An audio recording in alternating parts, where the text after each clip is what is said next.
വിദ്യാർത്ഥികളുടെ സുരക്ഷ ഉറപ്പാക്കുക, ഹോസ്റ്റലിൽ ജലലഭ്യത ഉറപ്പുവരുത്തുക തുടങ്ങിയ ആവശ്യങ്ങൾ ഉന്നയിച്ച് Palakkad government medical college SFI unit പ്രതിഷേധം നടത്തി.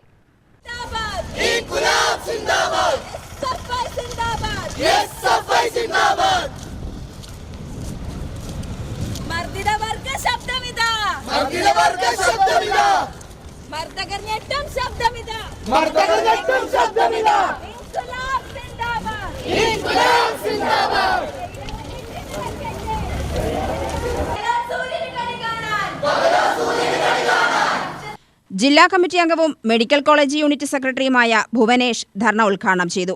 2024 ബാച്ചിലെ വിദ്യാർത്ഥിനി രാത്രി 8 മണിക്ക് നമ്മുടെ ഹോസ്റ്റലിന് പുറത്ത് നിൽക്കുമ്പോൾ പുറത്തുനിന്ന് വന്ന ഒരു സംഘം ആൾക്കാർ ആ കുട്ടിയോട് അപമര്യാദയായി പെരുമാറുകയും വരുന്നോ എന്ന് ചോദിക്കുകയും അതുപോലെ തന്നെ നിങ്ങൾ പ്രോസ്റ്റിറ്റ്യൂട്ട് ആണോ എന്നുൾപ്പെടെ അത്രയും മോശമായ രീതിയിൽ ആ വിദ്യാർത്ഥിനിയോട് പെരുമാറുകയും ചെയ്തു. ഇത് ഈ ഞായറാഴ്ചയാണ് സംഭവം ഉണ്ടാകുന്നത്. നമ്മൾ തിങ്കളാഴ്ച തന്നെ ഈ വിഷയത്തിൽ കത്ത് കൊടുക്കുകയും ചെയ്തു.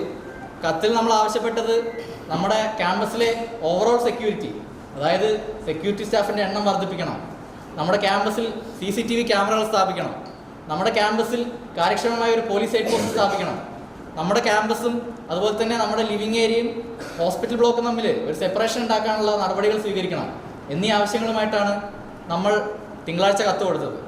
അതിലാവശ്യപ്പെട്ട മറ്റൊരു കാര്യമാണ് പോലീസ് പെട്രോളിംഗ് ഏർപ്പെടുത്തണമെന്നുള്ളത്. നമുക്കറിയാം, നമ്മുടെ ക്യാമ്പസിൻ്റെ പുറത്ത് രാത്രികാലങ്ങളിൽ പുറത്തിറങ്ങാൻ പറ്റാത്തൊരു സ്ഥിതിയാണ് നിലവിലുള്ളത്. അതിപ്പോൾ നമ്മുടെ ക്യാമ്പസിനകത്ത് പോലും നമുക്ക് സ്വൈര്യമായി പെരുമാറാൻ പറ്റാത്ത ഒരു സ്ഥിതിയാണുള്ളത്. അപ്പോൾ ഇതിൻ്റെ പേരിൽ തിങ്കളാഴ്ച നമ്മൾ പരാതി കൊടുത്തു. ആ പരാതികൾ പോലീസ് സ്റ്റേഷനിലേക്ക് ഫോർവേഡ് ചെയ്തു എന്നാണ് ഇവിടുന്ന് പ്രിൻസിപ്പൾ നമ്മൾ അറിയിച്ചത്. ആ ഫോർവേഡ് ചെയ്തതിൻ്റെ ഭാഗമായിട്ട് നമ്മൾ യൂണിറ്റിലെ ഭാരവാഹികൾ ഇന്നലെ പോലീസ് സ്റ്റേഷനിൽ പോയിരുന്നു. അതിൻ്റെ സ്ഥിതി എന്താണെന്ന് അറിയാൻ വേണ്ടി പോലീസ് സ്റ്റേഷനിൽ പോയി അന്വേഷിച്ചപ്പോൾ അവിടുത്തെ SI നിർഭാഗ്യവശാൽ നമ്മളോട് ചോദിച്ചൊരു ചോദ്യമുണ്ട് സഖാക്കളെ. ആ കുട്ടി എന്തിനാണ് 8 മണിക്ക് പുറത്തിറങ്ങിയതെന്നാണ് ആ പോലീസുകാർ നമ്മോട് ചോദിച്ചത്. 8 മണിക്ക് ഈ കോളേജിലെ ഒരു വിദ്യാർത്ഥിനി സ്വന്തം ഹോസ്റ്റലിന്റെ പുറത്ത് എന്തിനിറങ്ങി എന്നാണ് അവിടുത്തെ പോലീസ് ഉദ്യോഗസ്ഥ ചോദിച്ചത്. ഉദ്യോഗസ്ഥ എന്ന് ഞാൻ പറയുമ്പോൾ ഈ ചോദിച്ച പോലീസുകാരി ഒരു സ്ത്രീയാണ്. യൂണിറ്റ് പ്രസിഡന്റ് ആരോമൽ, യൂണിറ്റ് വൈസ് പ്രസിഡന്റ് അയന എന്നിവർ നേതൃത്വം നൽകി.